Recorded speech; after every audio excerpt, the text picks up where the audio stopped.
Estamos voltando para mais um bloco do nosso programa, aproveitando um dos belíssimos espaços aqui de casa e recebendo o Dr. Sérgio Paula, cardiologista extremamente conceituado. O Dr. Sérgio Paulo dispensa apresentações, ele é um médico dos principais empresários, dos principais prefeitos que passaram aí pela nossa Prefeitura Municipal de Santos e extremamente atualizado em relação àquilo tudo que se avança na área da cardiologia. E é sempre um prazer receber o Dr. Sérgio. Pedro, muito obrigado pelo seu amável convite. Eu espero que a gente possa trazer alguma coisa que contribua para reduzir um pouquinho dessa verdadeira epidemia que são as doenças cardiovasculares na nossa região. É um limiar muito estreito entre o alarmante e o orientador, né? Porque o que a gente observa é que, assim, muitas vezes, né, os grandes veículos de circulação nacional, revistas, a própria TV, a imprensa em geral, ela vem com algumas matérias que falam sobre causas de doenças cardiovasculares, e aí desde uma gripe, o exercício exagerado também pode ser causador, uma série de coisas, e as pessoas às vezes começam a ter palpitações só de observar aquilo, né? E ao mesmo tempo não pode haver, né, uma retração no sentido de orientar. Como é que se faz isso, doutor Sérgio? Você colocou a coisa de uma maneira exata. O importante no aspecto da doença cardiovascular é o dimensionamento correto do problema. Uhum. Quer dizer, hoje, o que precisa ser feito? A prevenção. Uhum. A prevenção. Segundo, as limitações não são grandes, quer dizer, eu costumo dizer, atuando de uma maneira moderada, o paciente portador de doença cardiovascular, ele praticamente vai ter muito pouca limitação. Terceiro, existem algumas regras, né?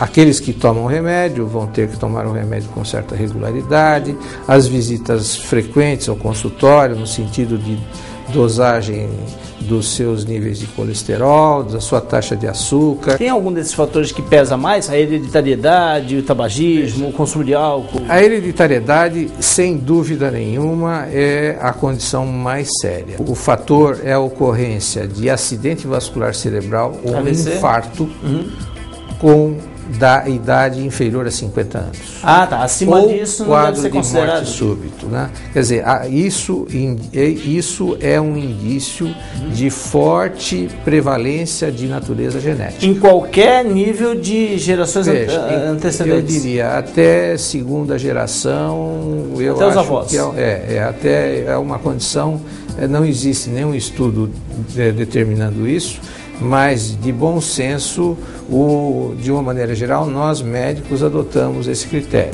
Doutor Sérgio, uma vez conversando com o Dr. Colombo, oftalmologista, conhecido também aqui da nossa região, ele me dizia o seguinte: olha, Pedro, o ser humano ele está adquirindo uma capacidade, uma longevidade, em especial no Brasil, né?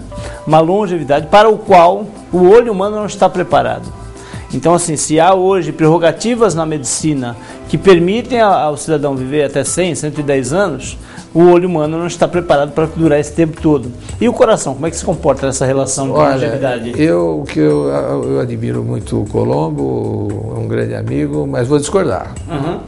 Vou discordar por causa que não há uma data ainda de limite para o homem, né? O Drauzio Varela, que é um amigo já de muitos anos e que é uma pessoa que eu respeito muito, o Drauzio, dentro do conhecimento dele, me diz o seguinte, já me disse uma vez que ele iria mostrar que ele iria viver até os 120 anos. E olha, eu o conheço desde 1966. Nossa. Ele foi meu professor. 45 e ele está exatamente o mesmo que estava. Está com um pouco mais grisalho, mas ele corre 10 quilômetros todo dia, sempre foi muito magro, deixou de fumar, e ele brinca que ele vai mostrar para todos que vai viver até os 120 anos. Numa condição de vida ativa. De vida ativa. Fundamentalmente, eu acho que o grande fator de, vamos dizer assim, de manter-se saudável, Pedro, é manter-se ativo, né? Manter-se ativo. A inatividade não faz parte do aspecto da vida humana. Eu acho muito interessante que eu vejo com frequência no consultório aquela pergunta: doutor, mas eu posso caminhar? Parece que esses dois apêndices foram feitos para apertar o acelerador e o freio. Quer dizer, eu acho que é uma pergunta que reflete bem o que é o estilo de vida atual, né? Caminhar não é que pode, é uma obrigação do homem caminhar. Ele foi do ser humano, né? Exatamente, né? Agora o doutor Sérgio falou aí sobre a proposta do doutor Drauzio Varela, né? E aí me ocorreu um artigo que eu li recentemente do Dr. Roberto Calil, que é um cardiologista também muito respeitado, foi seu residente, né?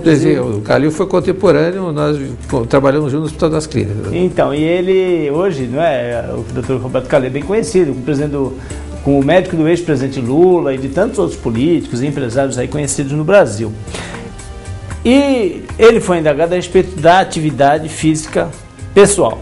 Sim. Aquela coisa de casa de ferreiro, espeta de pau, né? Disseram, aquilo que o senhor indica, aquilo que você indica, você pratica? E ele confessou textualmente que não tinha tempo, que não estava conseguindo conciliar. Como é que nessa vida moderna as pessoas fazem isso? Esse é o grande desafio. Eu, por exemplo, eu gosto de jogar tênis. Em função de uma série de compromissos relacionados à atividade profissional e mesmo familiar, eu me distanciei do meu tênis há uns 6 meses. Eu aumentei de peso aí mais ou menos uns 4 quilos. O paciente não está lhe cobrando? Não, mas tem uma selinhadura com os pacientes. Não, eu acho o seguinte, se o médico não faz, ele não tem direito de cobrar, certo? Então, acho que... Agora, o que o Calil colocou é o que realmente todo médico defronta. Em geral, é uma sobrecarga grande de trabalho, mas o que nós recomendamos é o que nós chamamos de atividade física não programada. Você estabelecer dentro da sua rotina diária forma de fazer alguma atividade, por exemplo, não use elevador, né? Se você usa uma condução para ir ao seu trabalho, fique um pouquinho mais longe, entendeu? Ou seja, incorpore hábitos que o obriguem dentro da sua atividade, dentro do seu dia de trabalho normal, a ter uma atividade física. Escutando uma conferência nesse congresso em Estocolmo, na abertura, esse colega que é da Harvard, ele dizia que se nós no mundo adotássemos condutas em exclusão do hábito de fumar, prática regular de atividade física, controle da obesidade e controle da pressão arterial.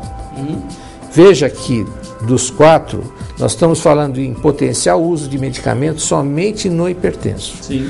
Nós reduziríamos a ocorrência de doença cardiovascular, infarto e derrame cerebral da ordem de 70%. 70% da incidência? 70%. Que hoje é responsável por 1/3 das mortes no mundo, é isso ainda, doutor? É 1/3 da morte e a primeira causa de morte e de internações no sistema SUS é a doença cardiovascular. As mulheres estão tendo mais infarto? E elas estão tendo mais... As mulheres, eu costumo brincar que elas pleitearam tanto a igualdade que elas estão conseguindo até na hora de morrer por infarto, entendeu? A projeção até 5 anos atrás, 5, 10 anos, era a projeção de 5 infartos em homem para uma mulher. Hoje nós estamos já numa projeção de 3 homens para uma mulher e caminhando rapidamente para 2 para 1. Por quê? O que ocorre? A mulher, ela tem a terceira jornada, é uma mulher que hoje ela trabalha. O estresse dela é muito maior do que o do homem, né? E outra, acrescente-se a atividade que ela tem como dona de casa, coisa que o homem não tem. Exato. Né? Segundo aspecto, o uso do anticoncepcional associado ao hábito de fumar. Está ocorrendo um fenômeno que nós não conseguimos entender bem por quê. O número de novos fumantes é maior nas jovens adolescentes. E a obesidade, né? E uma regrinha simples aos seus telespectadores. Tudo que você come com a mão é muito alto em colesterol, muito alto em sal e tem um alto valor calórico. Então, tenha muito cuidado. Salgados. Comeu com a mão, Pedro, comeu com a mão, tem muito colesterol. Olha só, olha, eu vou fazer um intervalo, né? Essa é a primeira etapa desse meu bate-papo com o Dr. Sérgio, que tem uma série de outras orientações a nos passar, mas eu quero deixar aqui, porque na semana que vem, que nós vamos voltar com a segunda parte, eu quero mostrar uma grande novidade. Olha, para quem muitas vezes imagina que o colunismo eletrônico não lança novidades, não tem notícias em primeira mão, essa é uma notícia que eu vou passar aqui em primeiríssima mão. É um grande benefício para a cidade de Santos, e eu estou colocando aí a imagem de um projeto arquitetônico e naturalmente que pelo menos 100% das pessoas não vão saber o que é. Isso aqui é nada mais do que a Santa Casa de Santos, o que vai ser a Santa Casa de Santos, um anexo criado, aliás 3 anexos criados ali no estacionamento da Santa Casa. Vai ser um hospital de primeiríssimo mundo, comparável a Sírio-Libanês, Einstein, segundo o Dr. Sérgio, né?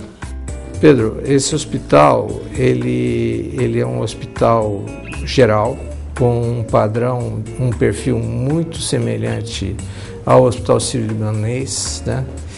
Ele foi projetado por um arquiteto que, sem dúvida nenhuma, é a maior autoridade no âmbito da arquitetura hospitalar do mundo, e na apresentação que ele esteve aqui no dia 23 de dezembro, junto com a empresa que, de parceria com a Santa Casa, está analisando a viabilidade desse projeto, ele disse o seguinte: esse é o projeto da minha vida. Ele disse, eu quero esse projeto, eu quero um monumento aqui na beira dessa cidade. Isso foi ideia do Dr. Sérgio Paulo, né? Evidentemente com a colaboração, com a parceria do Dr. Manuel Lourenço Neves, né? Sem dúvida nenhuma, e Dr. Félix Ballerini. Dr. Félix Ballerini. É claro que eu quero aqui, não é, declinar a minha satisfação de estar passando essa notícia em absolutíssima primeira mão. Nenhum telejornal da Baixada, nenhum telejornal do Estado de São Paulo, do Brasil, ainda colocou isso no ar. O Dr. Sérgio me deu o privilégio, né, de colocar aqui em avant-première para o nosso telespectador, mas é óbvio que, como jornalista, eu não vou deixar o Dr. Sérgio passar impune, vou obter mais detalhes dele. Eu tenho encontro com vocês no sábado que vem ao meio-dia aqui no programa, ainda com o Dr. Sérgio, falando um pouco mais sobre doenças cardiovasculares e, claro, detalhando um pouco melhor esse grande projeto. Vamos fazer um intervalo e vamos voltar rapidinho com mais atrações aqui, mas não percam, semana que vem, detalhes sobre esse projeto e mais um pouco das orientações do Dr. Sérgio Paulo. Não sai daí.